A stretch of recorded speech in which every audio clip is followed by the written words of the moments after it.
지금부터 내가 해주는 얘기 들어주겠니? 할렐루야. 오늘도 새날을 허락하신 하나님께 감사와 찬송을 올려드립니다. 9월 3일 목요일 새벽 예배를 하나님께 드리겠습니다. 주의 신을 내가 떠나 찬양하겠습니다. 주의 신을 내가 떠나 어디로 피하리까? 주는 모든 것 아시오니 어디로 다니리까? 내가 새벽 날개 치며 저 바다 끝에 거해도 어둠도 숨기지 못하리라. 주님의 손이 날 인도해.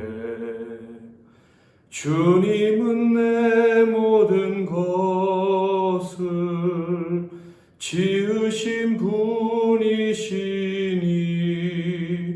주님의 위대하심을 내가 고백하리라. 주의 신을 내가 떠나 어디로 피하리까? 주는 모든 것 아시오니 어디로 다니리까? 내가 새벽 날개 치며 저 바다 끝에 거해도 어둠도 숨기지 못하리라. 주님의 손이 날 인도해. 아멘. 오늘 하나님께서 주시는 은혜의 말씀은 창세기 38장 1절로 30절 말씀이 되겠습니다. 창세기 38장 1절에서 30절 말씀 중에서 26절부터 30절까지만 제가 봉독해 드리겠습니다. 유다가 그것들을 알아보고 이르되 그는 나보다 옳도다. 내가 그를 내 아들 셀라에게 주지 아니하였음이로다 하고 다시는 그를 가까이 하지 아니하였더라. 해산할 때에 보니 쌍태라. 해산할 때에 손이 나오는지라 산파가 이르되 이는 먼저 나온 자라 하고 홍색실을 가져다가 그 손에 메었더니 그 손을 도로 들이며 그의 아우가 나오는지라. 산파가 이르되 내가 어찌하여 터뜨리고 나오느냐 하였으므로 그 이름을 베레스라 불렀고 그의 형 곧 손에 홍색실 있는 자가 뒤에 나오니 그 이름을 세라라 불렀더라. 아멘. 오늘은 언약 백성은 도망할 수 없다. 언약 백성은 도망할 수 없다라는 제목으로 하나님 말씀을 상고하겠습니다. 창세기 38장에는 야곱의 네 번째 아들 유다의 가정사가 기록되어져 있습니다. 37장에서 요셉 이야기가 시작되었죠. 그리고 계속해서 요셉을 통한 구원 이야기가 창세기 마지막 장까지 계속될 것입니다. 그런데 갑자기 유다 가족의 이야기가 38장에 끼어든 것이죠. 왜 그랬을까요? 그것은 요셉을 특별하게 택하셨으나 요셉을 택하신 것은 요셉만은 구하기 위함이 아니다 하는 것을 강조하기 위함입니다.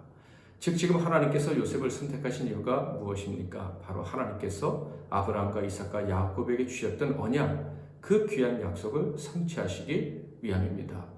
그래서 요셉을 주기로 했던 10명의 아들 중 한 명으로서 다른 형제들보다 어쩌면 더 큰 일탈을 했다고 할 수 있는 유다를 등장시킨 것이죠. 이유는 말씀드린 것과 마찬가지로 유다 역시 하나님의 언약 가운데 있는 선택받은 백성이다 하는 것을 강조하기 위함이에요. 요셉을 통해서 그의 언약이 성취될 것인데 바로 이 유다 역시도 그 언약받은 백성이므로 그 언약의 성취를 맛보게 될 것이다. 구원을 얻을 것이다 하는 것을 알리기 위함이다 하는 것입니다. 언약의 성취는 요셉의 공적 때문이 아니라 하나님의 언약 때문에 성취가 될 것입니다. 우리는 성경을 보면서 요셉의 이야기를 들으면서 절대 그것을 잊지 말아야 돼요.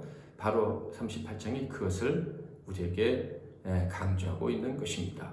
자, 그렇다면 오늘 등장하는 야곱의 네 번째 아들 유다는 어떤 사람인가요? 그는 하나님께서 야곱의 아내들 중에 언약의 통로로 인정해 주신 첫 번째 아내 레아의 네 번째 아들입니다. 그런데 그가 바로 다윗의 조상이 되고 예수 그리스도의 조상이 되었죠. 이스라엘을 유다민족이라고 하는 이유가 바로 여기에 있는 것입니다. 그는 실질적인 장자의 명분을 받은 사람이 되죠. 어떻게 넷째가 장자의 명분을 얻게 되었을까요? 둘째와 셋째인 시몬과 레위는 아버지의 명을 어기고 야곱의 가족과 언약을 맺었던 세겜 족속을 무참히 도륙하는 범죄를 저질렀습니다. 그들은 언약 백성임에도 불구하고 이방인들에게 언약을 함부로 깨는 자가 된 것입니다. 그래서 하나님의 진노를 산 것이죠. 언약을 생명처럼 여기는 사람들이 언약을 깨되 피로 언약을 깨버렸습니다. 그러므로 장자의 명분을 가질 자격을 잃어버리게 되죠. 첫째 르우벤은 이들 못지않게 심각한 범죄를 행했는데요. 바로 서모와 더러운 행동을 한 것입니다. 이 역시 언약을 깨는 심각한 범죄였으므로 장자의 명분이 박탈당하고 남은 유다가 장자의 명분을 이어받게 된 거예요. 유다는 다른 형제들보다는 마음이 따뜻한 면이 있었습니다. 그래서 요셉을 죽이지 못하게 하고 애굽으로 팔아버리자라는 제안을 했던 것이죠. 그렇지만 유다는 요셉을 애굽으로 팔아버린 후에 자신 역시 집을 나가버리게 됩니다. 학자들의 견해는 크게 두 가지가 있는데 유다가 요셉을 팔아버린 후에 하는 일이 하도 되는 것이 없어서 집을 나갔다 하는 설과 둘째로는 동생을 팔아버린 죄책감에 집을 나갔다 하는 것입니다. 어떠한 이유였든지 간에 분명한 것은 그는 아버지의 집에 머물면서 하나님의 복을 기대하고 하나님의 이름을 부르고 아버지 얼굴을 배웠고 형제들과 어울리는 삶이 힘들었던 것 같습니다. 그래서 집을 나갔습니다. 오늘 본문 1절부터 5절까지 볼까요? 그 후에 유다가 자기 형제들로부터 떠나 내려가서 아둘람 사람 히라와 가까이 하니라. 유다가 거기서 가나안 사람 수아라 하는 자의 딸을 보고 그를 데리고 동침하니 그가 임신하여 아들을 낳음에 유다가 그 이름을 엘이라 하니라. 그가 다시 임신하여 아들을 낳고 그 이름을 오난이라 하고 그가 또 다시 아들을 낳고 그 이름을 셀라라 하니라. 그가 셀라를 낳을 때 유다는 거십에 있었더라. 그가 이방 사람들과 어울렸으며 하나님이 금하신 이방 여인 그 여인과 결혼해서 세 아들을 낳았다. 이렇게 기록되어 있어요. 이 여인의 이름이 없어요. 왜냐하면 하나님이 인정하신 결혼이 아니었기 때문이죠. 자, 그런데 그의 세 아들 중에서 첫째와 둘째가 악해서 하나님의 진노를 받고 죽임을 당했다고 합니다. 첫째 엘은 악해서 벌받아 죽고 둘째는 엘의 아내 다말을 향한 자기의 책무를 다하지 않아서 벌받아 죽었다 하는 거예요. 엘이 아들이 없이 자식 없이 죽자 야곱은 당시의 계대 결혼법에 따라서 그 엘의 아내 다말을 오난과 결혼하게 합니다. 그래서 자식 없이 죽은 사람의 가문을 이어가게 해주고 자식 없는 여인을 보호하기 위해서 정해진 법을 그대로 이행을 했던 것이죠. 그러나 둘째 오난은 형수가 낳을 자식이 자기의 자식이 될 수 없고 형의 자식이 된다는 사실이 싫어서 자신의 의무를 이행하지 않고 결국 하나님께 버림을 받고 죽임을 당하게 됩니다. 일종의 피임을 한 것이죠. 그러므로 이제 남은 아들은 셋째 아들 셀라인데 이 셀라가 너무 어리다는 이유로 유다는 다말을 그녀의 친정으로 돌려보냈습니다. 그런데 셀라가 성장한 후에도 그녀를 부르지 않았던 것이죠. 아무런 보상도 받지 못하고 남편도 자식도 없이 친정으로 돌아가서 비참한 마음을 가지고 살아가야 되는 자기의 며느리 형편은 조금도 부러워하지 않은 행동이었습니다. 심지어 셀라에게 의무를 이행하지 않도록 한 이유는 바로 다말이 부정한 여인이다라는 생각을 갖고 있었기 때문입니다. 남은 아들도 다말과 가까이 하면 죽을지 모른다라는 생각을 한 거예요. 그러니까 자신의 죄와 아들들의 악함을 누구에게 뒤집어 씌운 겁니까? 자기의 며느리에게 뒤집어 씌우는 아주 잔인한 행동을 했던 것이죠. 자, 그런데 얼마 지나지 않아서 이름 없는 아내가 세상을 떠나고 말았습니다. 생각해보면 이 여인도 참 불행한 여인이에요.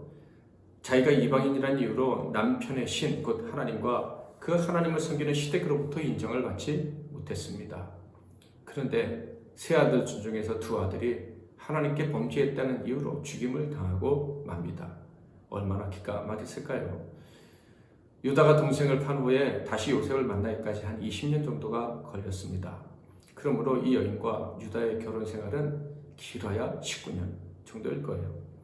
그런데 그 길다면 길 수도 있지만 사실 짧은 기간이죠. 그 기간 동안 얼마나 많은 일을 겪고 마음고생을 하다가 죽을 병에 걸려서 세상을 떠났을까? 생각해보면 참 불쌍한 여인이다 하는 생각을 하게 됩니다. 그런데 이 여인에게 더 비참한 일이 있었는데요. 그것은 그녀가 죽자 그 남편 유다가 다른 여자를 품에 안은 거예요. 그것도 돈을 주고 창녀를 품에 안은 거예요. 자, 그런데 이 창녀는 다름 아닌 창녀로 변장했던 자기 며느리 다말이었습니다. 다말은 남편의 자식을 얻어서 남편의 가문을 이어주고 자신 역시 자손을 얻어서 살기 위해 시아버지를 속이는 무서운 죄를 범했던 것이죠. 그리고 이 일은 3개월 후에 탄로가 나게 됩니다. 자, 그러자 이 사실을 알게 된 유다가 아주 과도한 벌을 내리죠. 24절. 석 달쯤 후에 어떤 사람이 유다에게 일러 말하되 내 며느리 다말이 행음하였고 그 행음함으로 말미암아 임신하였느니라. 유다가 이르되 그를 끌어내어 불사르라. 그냥 사형에 처해도 되는데 화형에 처하라는 잔인한 처분을 내린 거예요. 제 생각엔 그렇습니다. 자신의 마음속에 있는 죄책감을 남에게 쏟아부은 것이죠. 자기의 잘못이 큰 사람은 남에게 과도하게 분노하는 경우가 참 많습니다. 그런데 이 경우가 바로 그런 경우다라는 생각이 듭니다. 자, 이렇게 사형 선고를 받게 되자 다말이 부정한 행위의 조건으로 유다에게 받았던 징표를 꺼내면서 이 뱃속의 아이는 유다의 자식이라는 것을 만천하에 공개합니다. 유다는 말할 수 없는 충격을 받았겠죠. 그 충격을 받고 나서 정신을 가다듬은 다음에 그가 한 말은 25절 26절에 있습니다. 여인이 끌려나갈 때 사람을 보내어 시아버지에게 이르되 이 물건 임재로 말미암아 임신하였나이다. 청하건대 보소서 이 도장과 그 끈과 지팡이가 누구의 것이니까 한지라. 유다가 그것들을 알아보고 이르되 그는 나보다 옳도다. 내가 그를 내 아들 셀라에게 주지 아니하였음이로다 하고 다시는 그를 가까이 하지 아니하였더라. 자기보다 다말의 행위가 더 옳다고 인정을 합니다. 지금 유다가 회개를 한 거예요. 죄악을 깨달은 거예요. 그렇다고 해서 다말이 잘했다는 것은 아닙니다. 유다의 말은요, 자기의 위선은 며느리의 속임수와 비律적 행동보다 더 심각한 잘못이다. 내가 더 큰 죄인이다 라고 고백을 한 것이다 하는 것이죠. 그는 진정으로 자신이 얼마나 거짓되고 위선적인 사람이라는 것을 비로소 깨닫게 된 것입니다. 그러나 이 말 속에는 더 크고 놀라운 하나님의 뜻이 감춰져 있다고 저는 생각합니다. 언약에 관한 문제죠. 이 악착스럽고 계략적인 여인 다말의 행위는 바로 결과적으로 하나님의 약속하신 것을 얻어내기 위한 행위였다라는 거예요. 저는 그것이 옳다라고 들립니다. 세상의 모든 것을 다 팔아서라도 이것 숨겨진 보화를 찾아내라 하는 것이 그 예수님의 명령이 아니십니까? 이 다말, 이 이방 여인은요, 다른 어떤 것보다도 하나님의 언약 백성으로 살아가는 것, 언약 백성의 끈을 붙잡고 살아가는 것이 중요하다고 생각하고 이 무리한 행동을 했던 거예요. 이것은 옳은 것입니다. 언약 안에 거하고 싶어서, 언약에 사로잡히고 싶어서, 그것을 떠나기 싫어서 매달리는 것은 옳은 것입니다. 때로는 윤리적으로 잘못이 있는 것처럼 보여도 이 언약을 붙잡는 것만큼 귀한 것은 없는 거예요. 이후 이 다말은 쌍둥이를 출산하게 됩니다. 29절 30절. 그 손을 도로 들이며 그의 아우가 나오는지라 산파가 이르되 내가 어찌하여 터뜨리고 나오느냐 하였으므로 그 이름을 베레스라 불렀고 그의 형 곧 손에 홍색실 있는 자가 뒤에 나오니 그의 이름을 세라라 불렀더라. 쌍둥이 이름은 베레스와 세라였습니다. 유다는 다말을 다시는 가까이 하지는 않았지만 이 아이들은 자기의 아들로 입적을 시키게 됩니다. 자, 그런데 놀라운 사실이 있죠. 이 쌍둥이 중에 베레스는 장자의 명분을 이어받았고 다윗과 그리고 예수 그리스도의 조상이 되었다는 것입니다. 당연히 다말 역시도 거룩한 족보에 이름을 올리게 된 것이죠. 오늘 말씀을 통해서 저는 크게 두 가지 교훈을 얻고 싶습니다. 첫째로, 언약 백성은 언약으로부터 도망칠 수 없다라는 것입니다. 언약 백성이 언약으로부터 도망치게 되면 스스로를 합리화하기가 쉬워져요. 잘못된 선택을 하고도 쉽게 합리화한다, 이런 얘기예요. 그러니 잘못된 선택을 하기가 점점 쉬워지겠죠. 그리고 그 잘못된 선택에 대한 윤리적인 책임을 자신이 지는 것이 아니라 남에게 전가하는 초라한 인생이 되는 거예요. 언약 백성이 언약으로부터 도망치면 그것이 자기 죄책감이든지 큰 죄 때문이든지 어쨌든 그 언약 백성이 언약에 머무르지 않고 매달리지 않고 도망하면 더 큰 죄를 지는 불쌍한 인생이 되고 만다 하는 거예요. 다시 말해서 언약 백성이 언약으로부터 도망하면 더 힘든 인생을 살게 되는 거예요. 그러므로 저는 여러분에게 간곡히 권면합니다. 혹시 하나님 앞에서 여러분의 연약함, 죄악됨, 부정함 같은 나는 하나님 앞에 설 자격이 없어 하는 생각이 든다 할지라도 절대 하나님의 은혜, 언약으로부터 도망하지 않으리라 하는 점을 확실히 하시기를 부탁을 합니다. 머물러야 돼요. 아무리 연약해도 하나님 은혜, 하나님 아버지의 품으로 파고들어야지 도망가면 더 힘들어지는 거예요. 하나님의 사람은요, 무조건 무슨 일이 있어도 하나님 앞에 있어야 되는 것입니다. 언약을 의지하고 십자가 은혜 붙잡고 살아야 되는 거예요. 살려주세요, 새롭게 해주세요 하며 살아야 된다. 그리고 두 번째 교훈은 우리가 아무리 부족해도, 그래서 도망가서 인생의 밑바닥을 다 내보이고 불신자보다도 초라한 인생으로 전락한다 할지라도 하나님의 언약은 반드시 성취된다 하는 것입니다. 유다에게 주어졌던 장자의 명분이 소멸되지 않았고, 베레스 역시도 장자의 명분을 얻었고, 다말 역시도 예수 그리스도의 족보에 들어가게 되었습니다. 하나님의 언약이 야곱 가문에 이어서 유다의 가문에서도 성취가 되었다. 그리고 조금 있으면 어떤 일이 벌어질까요? 유다의 집안뿐 아니라 유다의 형제 전체가 큰 흉년에서 구원을 받게 됩니다. 요셉을 통해서 큰 민족을 이루시겠다, 큰 구원을 주시겠다고 하신 하나님의 언약이 성취가 된다 하는 거예요. 사랑하는 성도 여러분, 하나님의 언약을 받으셨습니까? 그렇다면 여러분이 지금 어떤 형편에 있든지 간에 결코 버림받지 않고 망하지 않는 거예요. 다윗의 고백을 들어볼까요? 시편 139편 7절 8절. 내가 주의 영을 떠나 어디로 가며 주의 앞에서 어디로 피하리까? 내가 하늘에 올라갈지라도 거기 계시며 스월에 내 자리를 펼지라도 거기 계시니이다. 늘 언약 안에 머물 수 있도록 합시다. 힘들고 부끄러운 먼 길로 돌아가지 말고 늘 은혜 안에, 언약 안에 머뭅시다. 언약이 얼마나 우리를 복되게 하고 자유롭게 하는지 경험하며 살아가야 됩니다. 그 언약 때문에 행복하고 자유로운 인생이 되어야 합니다. 이게 하나님께서 우리에게 원하시는 거예요. 그 언약 안에 늘 거하고 언약으로부터 도망갈 생각은 이제 앞으로 다시는 하지 말고 믿음으로 사는 저와 여러분이 다 되시기를 축복합니다. 주의 신을 내가 떠나 한 번 더 찬양하겠습니다. 주의 신을 내가 떠나 어디로 피하리까? 주는 모든 것 아시오니 어디로 다니리까? 내가 새벽 날개 치며 저 바다 끝에 거해도 어둠도 숨기지 못하리라. 주님의 손이 날 인도해. 주님은 내 모든 것을 지으신 분이시니 주님의 위대하심을 내가 고백하리라.